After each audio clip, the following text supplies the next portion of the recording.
Hello, everyone, and welcome to this RFMW Knowles webinar. My name is Katie, and I will be your Global Spec moderator. Now I would like to introduce today's presenter.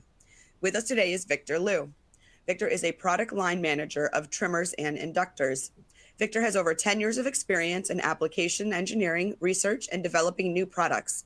He works closely with customers to find a solution that fits their reliability and loss of needs and constraints. Victor has a degree in mechanical engineering from the University of California, Riverside. So Victor, with that, I'd like to welcome you to today's event, and I'll pass things over to you to get us started. Thanks, Katie. Really appreciate that. Hi, everyone. Let's get straight into it.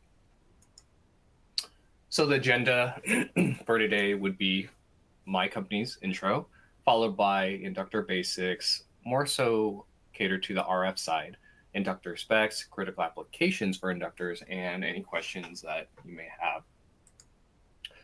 So about Knowles, about my company. So we design critical products for innovative technologies. Think of these market segments that require high reliability, just efficiency, and any application that you can think of where products are very much so all about quality and performance, such as MRI, SATCOM, defense, aerospace, and whatnot. And as you can see, we have high performance capacitors, which is where I'm under. We also have our microwave side, which is more onto the higher frequency. And then we have the hearing health solutions, which is actually the one product line that started it all for Knowles. So breaking down the different capacitors that we offer from Knowles, we have the ceramic capacitors, again, which my product line trimmers is under, along with all the surface mount MLCCs, the high reliability, mil-spec tested MLCCs, high voltage, high temperature, anything high related that you could think of would be under the ceramic capacitors. Then you have film capacitors, aluminum capacitors, supercapacitors, which is under our CEE group, and that's more on the electrolytic, higher capacitance, higher volumetric efficiency side. I did mention trimmers, which is under ceramic capacitors, but that is my product line. We do single turn, multi-turn, as well as any non-magnetic components that you may need, such as hardware or inductors, actually, which is now under the trimmer product line, which is not shown here, but this whole presentation will be about inductors anyway. And then we have EMI filters, which is in surface mount, panel mount, and planar arrays, where you use the panel mount filters to put it all into an assembly for connectors. So why Knowles? So what I like to think of Knowles is we cater to, again, as I've said, critical applications. We like to do problem solving and being able to go into solutions that are very difficult to get to, such as custom solutions or just products that go beyond the current performance, industry standard. And basically just being able to help support our customers in these market segments where they need performance and quality over everything else, such as, for example, commodity. And all that, again, as I've said, mil specs, even automotive AEC-Q 200, any type of high performance, high reliability specification or performance needs you could think of, we do our best to cater to that. So the intersection of Knowles, the sweet spot, is as I've said before, the customization, right? But customization at scale. So we can provide customized solutions, but at a production rate. We have high performance technology, which goes back into having that definitive performance edge, such as whether it's higher capacitance or higher temperature handling or higher Q performance in efficiency, which we'll talk about later, and demanding growth markets, right? As we continue on with just overall growth in the markets and innovation and whatnot, you're going to get a lot of circuits or designs where it's going to meet the threshold of what we currently all offer in the standard industry for MLCCs, inductors, all of those passive components. So this is what we try to do to cater and to actually move along and support that. and to continue to meet up with all the requirements needed at a year-to-year date basis, month-to-month basis, depending on how fast designs are continually growing. Okay, so let's get straight into the inductors. So Knowles, our bread and butter is capacitors. We're a ceramic-based company, but now we're dabbling into inductors. So the difference between capacitors and inductors, right? So capacitors and inductors, in a way, they're like mirror images of one another. Capacitors store energy in an electric field, while inductors store energy in a magnetic field. Capacitors impede changes in voltage, while inductors impede changes in current. In a way, it pushes back the current spikes to try to smooth it out. The capacitors have that effect decrease when it comes with increasing frequency, and inductors have that effect of increasing overall with increasing frequency, as well as mechanical analog. If you could think about it, in a way, it's a mass, while capacitor analog is a spring. So overall, if you think about it, they are actually used together in a way to control certain types of, alternating current at certain frequencies, both in RF or in just power circuits. But in this case, we're working with RF. Again, going back into it, the best way to think about it in a filter sense or in a design sense, capacitors, they allow AC easily, it blocks DC, and inductors pass DC, blocks AC. Think of inductors, it's literally, well, I wouldn't say literally, but it is a wire, right? So if you think about current goes through it, and it basically can bounce off of the capacitor while the capacitor charges. It'll oscillate energy back and forth. So that's the way you would think about a mass bouncing at the end of the spring. So, and they're used together quite often, and we'll go further deep into it. So the different types of RF inductors that we'll be dabbling into, well, first and foremost, I'll try to put in perspective what power inductors do and how it differs from the type of RF inductors that you see here. So for the power inductors, they're designed to store energy and filter DC current in power supplies. So they do handle higher current, and normally it's due to the material that's used, such as ferrite or any powdered iron, and that allows for volumetric efficiency for higher inductance in a smaller volume. Although you have to understand there is this phenomenon with saturation, which actually causes inductance to go lower as you apply current. So there's also that you have to put in consideration. But for the most part, it is more volumetric efficient because of the material itself. Q is not critical because it's in power related, so it's not as sensitive when you're working in the DC range. Now to go into the RF inductors, you have all sorts. But again, the magic word or the magic two words would be radio frequency. So when you have these frequencies that you're working with, you want to make sure that these inductors, they're able to handle the high frequency. And this goes from 1 megahertz all the way up to the mid to high gigahertz region, right? So we'll go into the air core inductors. So air core inductors, there's literally no core. So it's the highest Q with no core losses, and it's used in all types of RF applications, specifically the high frequency area, right? And then you have the ceramic core inductors, which you see, we'll go to variable inductors. So variable inductors is similar. However, it's basically like a trimmer inductor where you see that it's, the picture shows a copper slug with a PTFE, and it allows you to adjust the inductance. So think about maybe it starts from 20 nanohenry all the way to 40 nanohenry. And then you adjust it and it varies the inductance overall. And you could actually use that for any type of application where you don't want to just always replace an inductor and replace if you're not getting the right read or whatever the end result is. So you adjust using the inductor. Of course, it's going to be a bit big, bulky, but you're using it just for mainly adjusting the inductor, maybe once, twice, or a few times during the lifespan. And then you have the ceramic core inductors. The ceramic core inductor, which is something that we're focusing on. This ceramic core inductor, it's high volume. So think about it as an equivalent to an MLCC. in that high volume type of product. All right, but you're also looking into the high Q, because high Q is very important. It's a very high SRF compared to the others.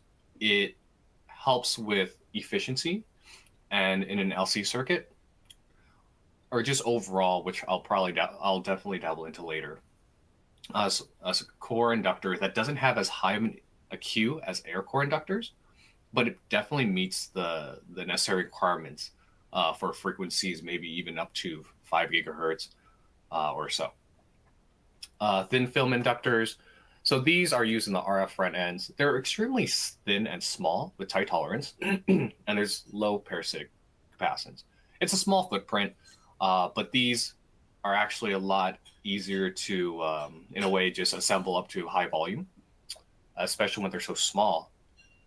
And it's very similar to that of the multi-chip inductors. They're multi-layer, much like multi-layer ceramic capacitors, but they could be made with both ferrite and ceramic. It's low profile, and in a way, it's more commodity based, right? It's very high volume, and they're low cost. So think of that as probably like a workhorse of inductor. It has a good enough SRF and a Q factor where you use it for applications where it's not too critical. And then we move to the final ferrite core inductors. So this is a bit of like a blend between power and RF, where you have that ferrite core, which is the material, used to have a higher inductance than that of the ceramic core. But that sacrifices the Q. But it's mainly used in automotive type of applications, right? The SRF, again, it's moderate, but they're mainly used for RF chokes and broadband impedance matching, but at lower frequencies because it's not as high of a Q. So it really depends on the frequency that you're working at, how high of a volume or how critical your application is, and how well the SRF is, and how much the designer decides, oh, okay, I'm working at this frequency, and if the SRF is maybe 2 times, 3 times that, I'd be able to operate at this level, at this frequency. And that goes for all these inductors. But for the most part, again, ferrite core is more on the lower. So the difference between the air core and ceramic core inductor. So I do get this question a lot. And ever since diving into inductors, since a year and a half, it makes sense for me to distinguish between the two, because I've actually had questions where, well, why use this over the other, right? So in a way, think about air core inductors as, the highest of the Q, right? You want to make sure you have an inductor that can actually operate at very, very high frequencies. Think about it. It's air. There's literally no loss. And what that means is it's going to be very efficient. I'll explain later what Q calls out for, but just think of Q as a very, very, or higher Q means more efficient. It means you'll be able to allow to it absorb more energy without any losses, or with, in a way, the least amount of losses possible. So for Q, it's literally air in the center, followed by a coil winding. Of course, it's not that simple. You need a coil wind. You got to get the right inductance, get the right footprint. But overall, it actually operates at a very high frequency, plus 10 gigahertz, if not even, definitely more than that. It's a high resonance, less parasitics, right? Overall, it's just the wire itself coiled. And it could be higher in cost, mainly because of the size and the wire gauge. If you could see the pictures right here, the wire gauge it's pretty thick overall in terms of diameter as compared to the ceramic core inductor, right? Very thin. And that's the reason why, right? Higher gauge, you'll have thinner, right? But when you get closer into like the lower gauge, you're going to see that it's just, it's higher current handling. Diameter's going to be larger overall, right? Ceramic core inductor, it's in a way the best of both worlds, where you're going to sacrifice the high frequency handling, but you'll be able to meet around the megahertz region up to a lower gigahertz region. Again, it's a very small footprint, so you're able to actually implement this into designs where footprint is very critical, and you want a small footprint. And the case sizes actually follow that of the EIA standards. So much like MLCCs, where you have 0603, 0402, it's the same size as for the ceramic core inductors, which is why they work so well together. It's the footprint, it's the volumetric efficiency for that footprint in the RF side. Of course, ferric core inductors have a higher inductance, but it won't be able to handle the high frequency. So as you can tell, I talk a lot about frequency and high Q. Overall, it's mainly what the designer wants to use, what requirements they need to meet, and that goes into the RF circuit, and more importantly, what you want as the end result when you want to handle a certain specific frequency overall in the circuit. So again, there is an overlap, right? It's used in RF design, MRI, telecom, defense radar, whatever you name, whatever you can think of, right? They're both wire wound, they're both high Q. It just depends on how high of a Q, custom designs, and temperature stability, and no saturation compared to ferric core inductors, where with saturation, you'll just completely dive down in terms of inductance. So here you see pictures of the inductors as well as a few capacitors, right? So the inductors, you can see how much bigger it is, maybe like 3 or 4 times bigger for the air core inductor than it is for the compared to the ceramic core inductor. Again, it all goes back into what the footprint sacrifices. If you're able to, create a larger space overall for the inductors that needs a higher Q, then you're going to use these inductors for air core. But if you want a smaller case size, but you don't need that high of a Q, then you work with the ceramic core inductors. In a way, their ceramic core inductors are very compact, and they're optimized for those high frequencies, while the air core, again, they're working for higher frequencies. I know I'm just, continually talking about it, but that is the main emphasis. I'm sure there's more attributes too, which we're going to dive deeper into later. But for now, this is the best way to think about it. So in a way, you're the impedance matching or filtering or whatever the case may be, you have tight spaces, right? So the large core inductors, again, they operate at super high Q, making them ideal for very low loss resonance sections, as opposed to the ceramic core inductor that will be used for the lesser harsh requirements, which is why they work together in this board. While the ceramics overall, they're used for, it could be for input matching, bias chokes, or certain types of filters where the air cores may actually be used, maybe partial in the output tank circuits, high resonators, or any super low loss filters operating at a super high RF band, carrying higher current. So moving on to the basic structure of a ceramic core inductor. We have the ceramic core inductor, which is a pressed ceramic core. It could be any types of material. And then you have any type of ceramic core material. It just depends how robust you want it, how high of a Q you want it, and how stable you want it, right? For the most part, it's all ceramic based. And then you have the termination, which standard, I believe, and across the industry would be silver termination, followed by the copper or tin plating, copper or nickel plating. For copper, it's mainly for non-magnetic applications. And then you have the tin plating as an overcoat.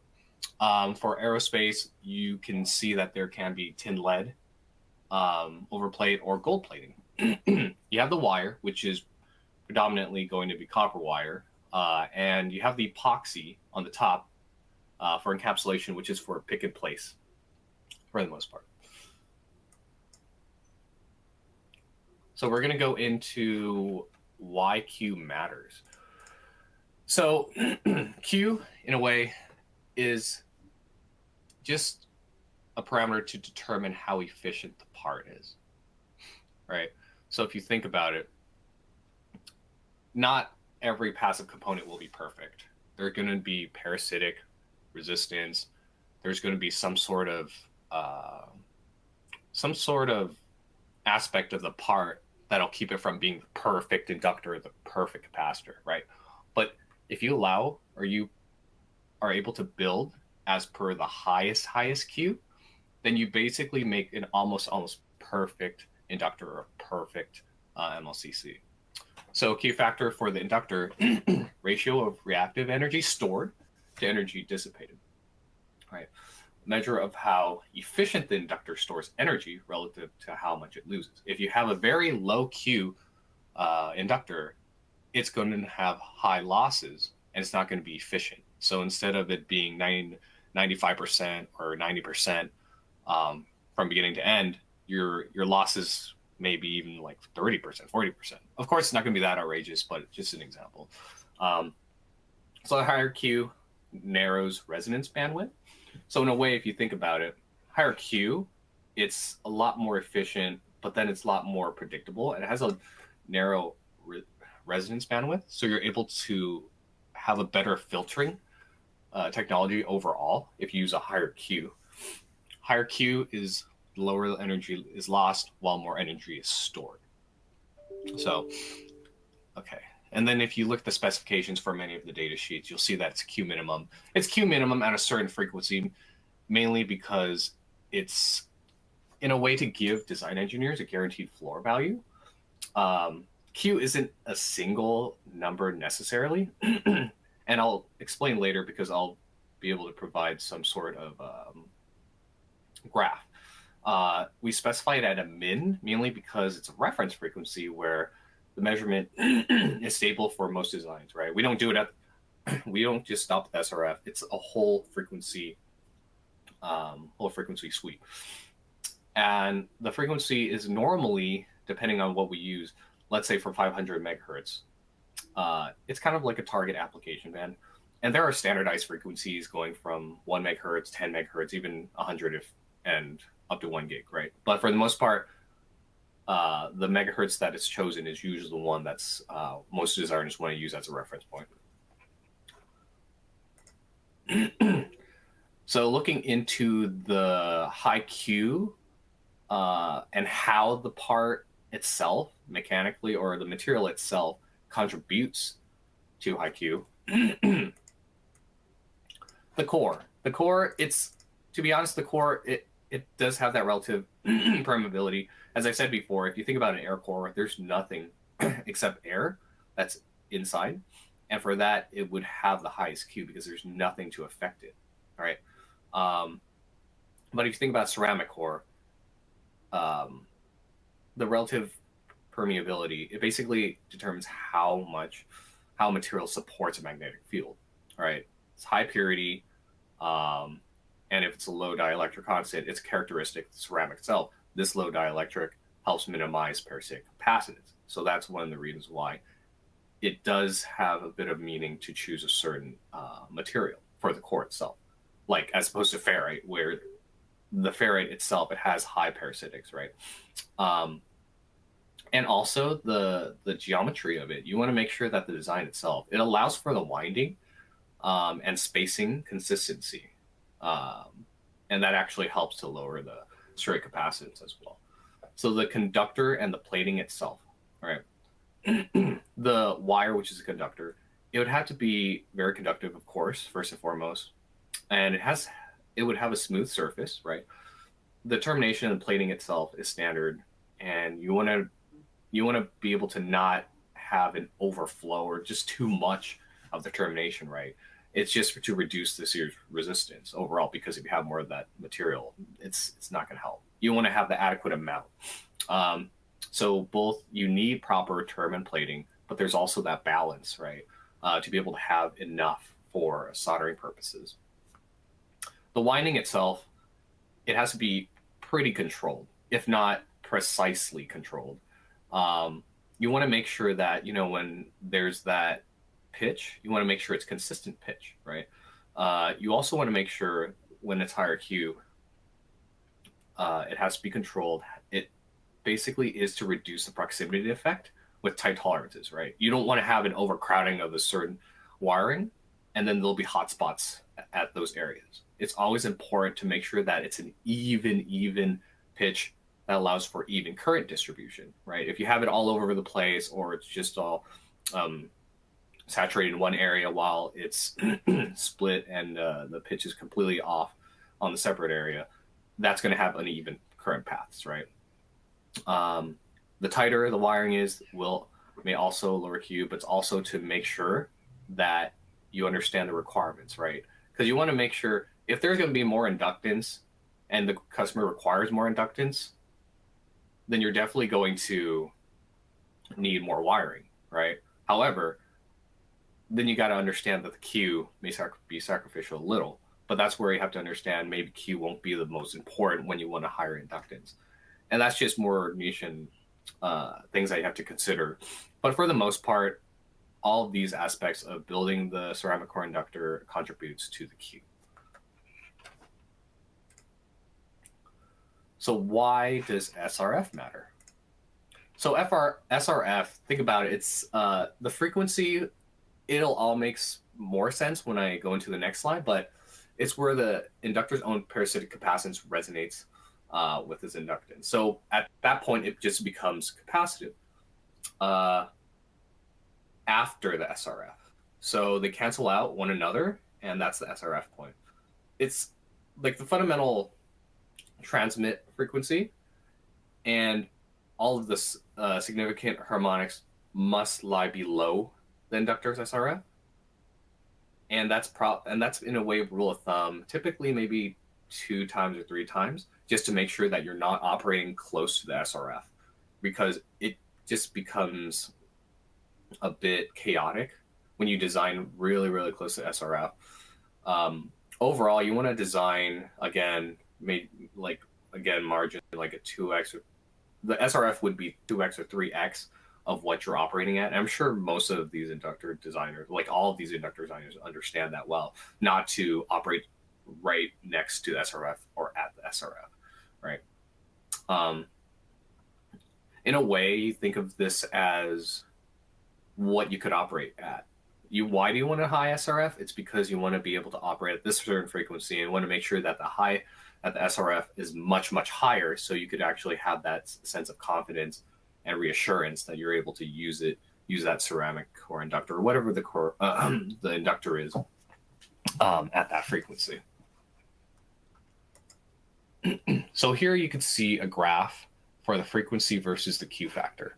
As you can see here, the Q factor on the y-axis and then the frequency on the x, as you increase in frequency for the inductor, you'll see that the Q itself will increase and increase and increase up to a certain point where the SRF is at the top. So in this case, it would be around 80 something for the Q factor, but then it'll be roughly around 100, 200, around 300 or so megahertz. And you wouldn't want to operate around that area. You'd want to operate around maybe 100 or even around 200 or just a bit below that. But what this shows is that you could operate at a pretty good range, so that it doesn't affect your circuit, and you're able to operate at a high frequency as compared to having a very low SRF and you're pushed down to in the lower frequencies or so. And this is for a 120 nanohenry part as an example. Again, Q factor, it all depends on, it's more of a comparison too. But if you compare a 120 nanohenry part that we have to another competitor's 120 nanohenry, it's going to have different numbers. It's going to be a calculation based, right? A reactance over ESR. And you want to make sure that you're going to have the highest Q. Again, for the reasons being it's efficient. It'll allow for good energy transfer. There won't be any parasitics, no parasitic loss overall. So DCR in a way, it's the pure ohmic resistance of the wire. So you want to have a lower resistance overall in your inductor. Because if you think about it, total ESR is the DCR plus the AC losses. So it's a combination of the two. The series resistance adds to the inductor's ESR at RF. And in a way, of course, DSR will lower Q. It is, in a way, acting like a resistor in series, even though you don't really want that. But it is the wire itself. Wire length, winding length, termination, all the materials that you would think of. That would equate to the resistance. Now we look into the functions and applications of the ceramic core inductor. So the function applications, you probably hear this all the time with the RF filtering, right? Decoupling, bypass filters, LC circuits, impedance matching, all that. So we'll go into some of those later on. But further down the line, bias tees, RF chokes, oscillators. These are all very much in the RF space where you want to have a very high Q ceramic core inductor followed by potentially a high Q MLCC, right? Strengths, features, better IQ. It could be non-magnetic for MRI applications, compact, volume efficient, and high inductance for its case size. Applications. So I've said before, we cater more to the critical markets and applications. That would be medtech, MRI, medical devices, aerospace, defense, SATCOM, communications. Of course, we also do industrial and electrification. But for the most part, these inductors, they have a sense of duty in a way to be able to be used in these applications where high reliability is paramount. You want to make sure these parts are as reliable as possible, that they could function for long periods of time without any catastrophic failure or any type of failure for that matter, especially in these applications where it's really important. So the end product application, right? So we mentioned all the previous circuits types. Now we're going into the end product application, which is military and space radar, high-powered military radio, unmanned aerial vehicles, wireless communications, all sorts of that. So if we dig deeper into it, so RF filtering, we mentioned previously. In a way, it selects and rejects a certain frequency, allowing for certain signals to pass, right? And you could use this as an LC resonator where you have the capacitor and the inductor work together. So these types of applications, or I mean, these types of circuit filtering, they could be placed anywhere, maybe after an antenna or an output of a power amplifier. And it's critical in the front ends where there's transmit and receive. End products, radar, LiDAR, filters, and isolates targets and suppresses clutter. Automotive, which is more on the ACQ side, it keeps Wi-Fi, satellite signals clean, or any types of automotive transfer of energy. Transfer of signal.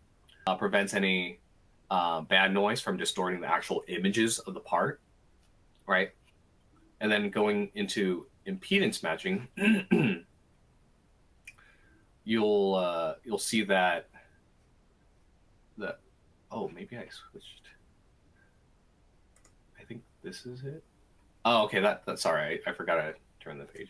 So basically, function applications and the end applications that I had mentioned. Going into impedance matching for the high power military radios, the generators, you're going to use impedance matching because that's a way to ensure maximum power transfer between the stages, right? And you have the inductor and you have the capacitor all working together as a way to make sure that there's efficient matching to deliver the max power in between. And it's also used for industrial laser drives and RF discharge and excitation of circuits need for tight matching. So in a way, you want to make sure that the transfer is as efficient as possible.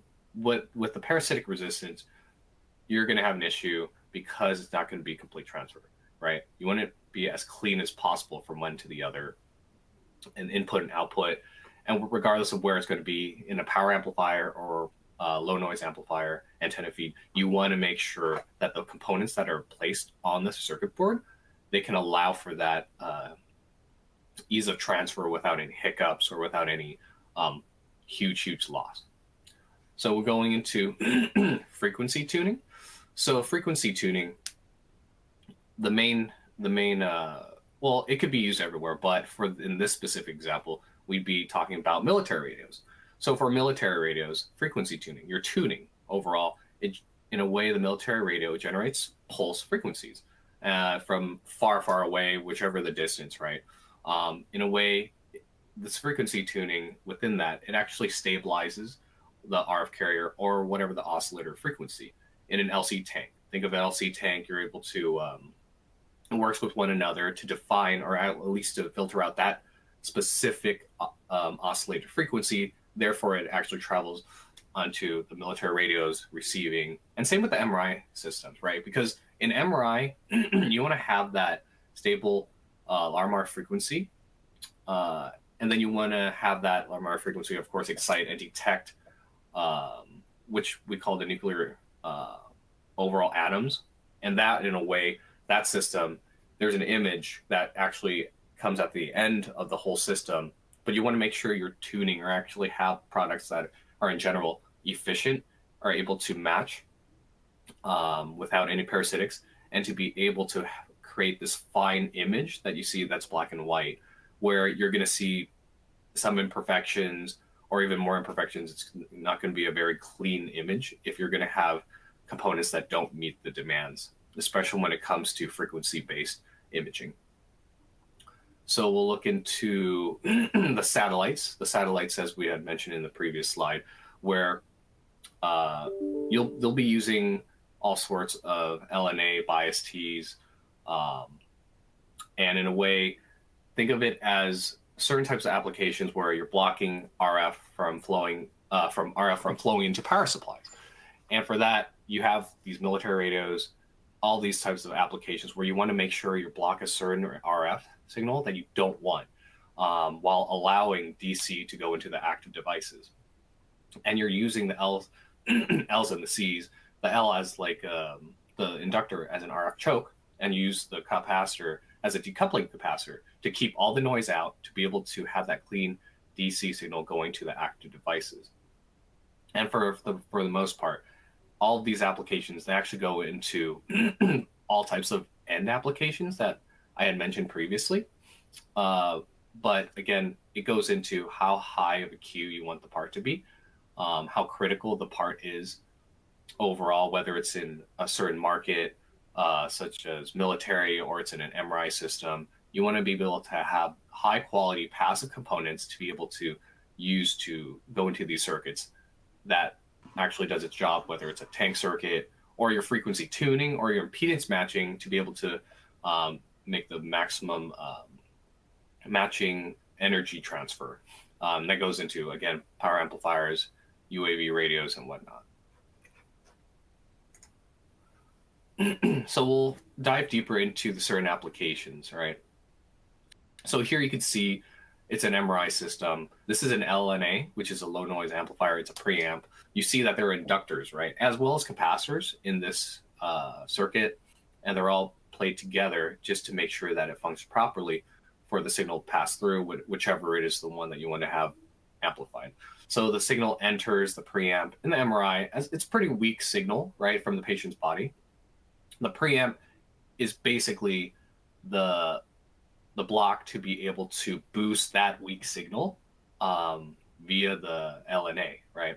Again, you see that in the circuit, there are inductors or capacitors to be able to use to further decouple and filter. Entering the port, the signal is then filtered and matched by these inductors and capacitors to ensure that there's proper signal reaching out to the preamp. So everything else would go into ground while you're making sure that what's necessary, or what that signal is necessary, is to be inputted into the LNA and then toward the output, right? After the amplification is much stronger, then it allows the signal to be processed into the MRI system. And overall, it'll make a very much a better image overall at the output. So in a way, if you think about it, we'll go into the next. Why do we need high Q for these MRI systems? Of course, when you have a lower ESR, which is equating to high Q, which is resistance, less noise, you have a higher gain overall, which equates to a better imaging. If you think about it, lower ESR, again, it means higher Q, lower resistance. It sends overall higher image quality, and it's a sharp frequency selection too. You want to make sure that it is difficult to filter out a certain frequency, which is why we have all these passive components to be able to make a perfect circuit so that it allows for the end application to do its job. In a way, the SRF, you're gonna think of this as like a reference point too, right? The SRF, you want to have a high SRF so you can actually use the part at a certain frequency, maybe 2 or 3 times less. So you have to choose the right capacitor, you choose the right inductor. But for this inductor sense, you want to make sure that you're choosing the right inductor with an SRF that's high enough for you to operate three times, or SRF 3 times is more than that of the current signal that or the frequency that you're using it. So overall, again, higher SRF allows for more flexibility, especially when it comes to a range. Again, DCR, it minimizes ESR, and ESR minimizes voltage drop and heat. So how does that apply into an MRI? If you think about going back into Q, it has better matching. High Q inductors, depending on the inductor that you're using it maintains a stable impedance matching. It improves energy transfer. Again, it relates to making a better image. In a way, every dB or loss in a matching network, it shows directly as loss, which is why the high Q ceramic or inductor is necessary, especially when you have a higher Q, where it allows designers to be a lot more at ease, that they know that these parts won't cause any issues, and they'll be able to be more efficient overall. DCR, of course, think of a DCR, it's the series resistant. You just want to have lower DCR. Of course, it's marginal depending on the parts that you choose from, but lower is always better, and you want to make sure that you have the best quality for these critical applications. And SRF, again, for all types of applications, you want to make sure the operating frequency of the MRI is able to meet that of the not very close to SRF, but operating enough where the SRF is way beyond that of what the current frequency handling is. So now we look into the military power supply. So in this block diagram, AC is first rectified and filtered to produce these clean, a clean DC bus. And then you have the DC to DC, as well as the DC to allow for high voltage and current in RF power application needs, and it stabilizes against any like type of fluctuations, right? In a way, the PSU itself, the power supply, takes in AC from the mains and it converts it to stable high voltage DC overall. And obviously, as you can tell, you would need passive components to be able to clean all that up and be able to get to the point where you have an RF output. The RF frequency that comes out of the power amp enters the matching network. If you think about every RF system has a target characteristic impedance. So you want to make sure that the power amplifier, as you see in the middle, the output impedance of, for example, like 50 ohms, it's going to have to maximize the power transfer and match that so that you have minimization of reflected power. So once you match that impedance, it allows for the maximum energy transfer, which of course equates to higher Q, lower ESR, and as well as SRF, as well as ESR. So if you look into this power amplifier, it's again, looking into Q, lower ESR, it means lower resistive loss, allows for more DC delivery, as mentioned before. DCR, major contributor for ESR, allows for overall efficiency, and SRF, you're able to use the frequency that is far below that of the SRF that you're using for that power amplifier. And in a way, it keeps everything predictable. When you have the high SRF, you know where to operate at. So you won't have any issues thinking about operating, let's say, SRF at 100 megahertz. Now you can use it at 50 megahertz, which is what you really want. Once again, Q, power efficiency, lower ESR means lower loss. And in a way, it actually allows for sharpening matching networks, and it actually helps with the passband. And it, in a way, it allows for these high Q components to stay cooler and withstand high RF voltages, right? Especially when it comes to these types of applications. When it comes to DSR, again, they keep the low DSR keeps chokes in the matching network cool and stable, even when the radar is pulsing quite a lot. And the SRF, again, it goes back into making sure that you're operating at a certain frequency that is way below that of the SRF. And allows everything overall to stay clean when it comes to the power amplifier. So key takeaways, why Knowles inductors? So for Knowles, I said before, it's MLCCs is our bread and butter. We actually have a pretty large, if not, we cover the whole spectrum of capacitors. So it just makes sense for us to extend our efforts into inductors. When you have a capacitor company, you want to make sure that you have certain types of products that complement the MLCC or the high Q MLCC or the EMI suppression system. And that's why we have inductors overall as a gateway to get into LC circuits, LC tanks, filters, oscillators, and whatnot. It basically leverages our ceramic expertise and dives deep into the world of inductors, where there is ceramic-based, as you can see here, technology for inductors, as well as air coils and multi-layered chips. But our focus for now is more on the ceramic core, and followed by the air core, and then the ferrite core. We also work with high reliability specification. One thing I didn't mention in the previous slides, but if you think about it, a regular ceramic core inductor, it needs to go through testing. It needs to go through high rel testing for it to meet the basic needs of the satellite application or automotive application or aerospace application. You can't just have a part that you buy at RFMW and just implement it into the design. You want to make sure that you could have the parts tested up to a certain degree, such as burn-in testing, high Q testing, and sometimes even life testing, to be able to understand that part itself is going to be the most high reliability out of all the parts that you see fit. And that's the main reason why you want high reliability testing for these components. Can handle the high reliability and can offer high Q and low resistance, then it's the perfect product for these applications that require the necessities of meeting mil-spec standards, potentially. Or just, specs by the customer or whatever the custom drawing is needed. That's where you need higher Q, mil-spec, high rel tested, and everything and so forth. And that's what Knowles does.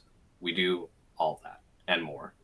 Custom solutions, of course, as I said in the beginning, we love custom solutions, customer designs all the time, and there are always some things that current market doesn't offer, which is why we try to do our best to fulfill that need, and then use that as a way to propel ourselves to make sure that we can actually meet the other customer needs as well. And overall, we just ensure performance and quality. Not to say all the other companies that we compete with don't, but we ourselves are competing against ourselves, making sure that we could continually offer high performance, high inductance, high Q, high thermal handling parts, so that our customers won't have any issues and won't have any issues on their side. Because of everything I said, I know it's a lot that I've said in terms of applications, filters, circuits, whatnot. They have to deal with all of that. All right. So we want to be the ones to be able to help support them with the passive components. They could deal with the circuits themselves and choose the right product for them. And that's what we're here for. Key takeaways, power inductors, they handle high current and they maximize volumetric efficiency, while RF inductors are more so into the high Q. And what that means is high Q being able to be used in RF applications stemming from 1 megahertz up to the gigahertz region. Now you have the difference between the air core and the ceramic core inductor. It depends on the frequency you use, depending on the footprint, depending on how clean the Q overall has to be, because you want to have a a Q that matches all the other components that can handle that frequency, right? If one lags behind, then the whole circuit doesn't work out. And that's where you have to choose the right air core or the right ceramic core depending on the inductance. High Q ceramic core inductors provide more moderate inductance in a compact footprint, where air core inductors are large, they're higher current handling, but ceramic core inductors are more stable. Literally, you could think of it as a block, as opposed to the air core inductor, it's a wire wound. So therefore, there may be some instability, but for the ceramic core inductor, it's literally a block, so it allows for stability mechanically. And again, it operates in the compact footprint, so 0603s, 0402s. It's high volume. You actually implement it onto your design without any sacrificial area, as opposed to the air core. Q, SRF, DCR are the most critical parameters. Again, Q is efficiency. The lower the ESR, the better the Q is. You want a cleaner product that's almost perfect, but there's no perfect capacitive or inductor in the world. So that's why you settle for the Q being the highest that it can be for efficiency, low ESR, and that equates to cleaner signals, better tuning, narrower tuning bands. And SRF, again, it's more of a, if you're at this SRF, good, you have a reference point. Now you could use the frequency that's lower, but if you have a higher SRF, you're allowed even a higher operating frequency compared to a lower SRF, and you got to shift back. DCR, again, it's resistive component, it's the material, but you want to have lower DCR overall, just because it's a resistive component that you don't want, but it's still there. So those are critical applications. Those are critical parameters for RF inductors. And these inductors are very integral for the circuits across all types of RF signal chains. As I mentioned before, whether it's LNA, power amplifier, and you're using the bandpass filters within those applications, which is where the L's and the C's are, this is critical for finding the right component. You have the defense, and you have MRI, you have automotive even. These are high performance inductors that you want to have ensured quality performance for long-term reliability. And overall, Knowles extends its leadership to high Q capacitor technology, then to the ceramic core as a way to ease into the inductor market to supply for our current customers and new customers that want, in a way, one-stop shop. And that's it for me today.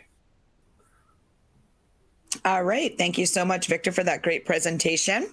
So we are going to move into taking some live questions from our audience at this time. All right, Victor, looking at the queue here, this person is asking, are there design kits available for those like for the SLCs? So for the SLCs, that's we actually do in Knowles side. That's more in the RF microwave, but we do have design kits of all ranges. So reach out to me and I'll help defer you to the right person, because we actually have a PLM and a whole division for that as well. So yes, we definitely do have design kits for SLCs. Right, great. Thank you so much for that answer. All right, looking at the queue here, this next person's asking, how do ceramic core inductors compare to ferrite or air core inductors? So overall, Snapchat, I've mentioned it quite a lot, but it's, again, very frequency based and stability and inductance. Depending on what the customer wants, if they want high inductance, higher current handling, they go for ferrite. If they want higher Q and they want parts to be implemented to an RF design, you choose between air core and ceramic core. But as you go further into it, if you want a compact size, higher inductance, Q isn't too much of a factor in the RF world, then you use ceramic core inductor. But if you need higher current handling and you need a very, very high Q, which then allows you to operate at a very high frequency, maybe up to 20 gigahertz, if not more, then you work with the air core inductors. So again, it's all based on what the customer wants. And within the application needs, again, you have your oscillators, you have your impedance matching, but within that, you want to make sure you have the impedance matching for whatever the inductance is needed, whatever the cue is needed for that specific frequency, and then it goes on and on and on into the design intricacies. But for the most part, um, most most designers will understand that in a sense where what's the right product to use, and then you go into the nitty gritty, the details of the cue, the SRF, the DCR, and so forth, and the footprint and all that. All right, thank you so much, Victor. And then just a clarification on the question we just asked. I guess this person was also asking if we have design kits for the inductors. Yes, we actually do. We're currently we currently have one, but we're definitely going to expand on that. We're going to try to get 3 different types of on the range from 12 nanohenry up to 100 nanohenry, then 100 nanohenry up to 1 gig, and then 1 gig. Oh, sorry, nanohenry up to 1 microhenry, and then 1 microhenry up to 10 microhenry. But those are on the way. Yes, definitely. But we currently have a design kit for a medley of inductance values and plating material. So just email me, and then I'll send you to the right area or the right link. Mm-hmm. All right, thank you so much for that answer. All right, we've got time for 1 or 2 more questions here. So looking at the queue, in what types of RF circuits, and then in parentheses, it's filters, matching networks, bias lines, are ceramic core inductors most effective? So if you think about it, it all boils back down to the requirements of the design itself, right? If you go, I did mention previously into the breakdown, the certain types of filtering applications and the certain type of products used, which is basically the inductor and the capacitor. But again, it all goes into whatever the frequency bands we're allowing to pass through.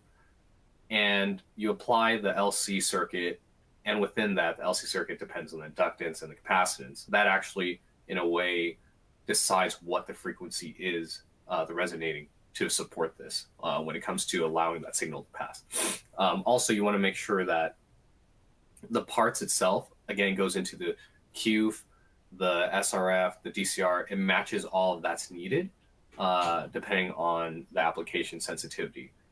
For example, the MRI coil, the schematic that I showed before, you want to make sure that there are certain products like the air core inductor that's necessary depending on how you use it, right? There are very variable inductors where you want to adjust to a certain inductor because you can't possibly just take it, use a fixed inductor just to replace it again while the application is being used or it's even being set up, right? And that's why you use these air core inductors or these variable inductors to allow for high current as well as very high Q depending on what the frequency band is.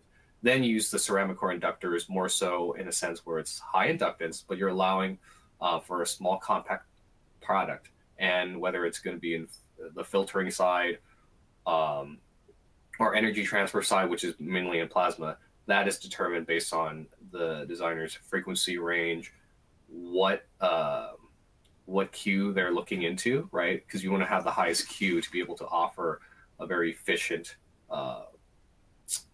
product and circuit overall that matches all the other products, and making sure that those products are able to work well with one another to withstand any resistance or any possible lack of power transfer or signal pass.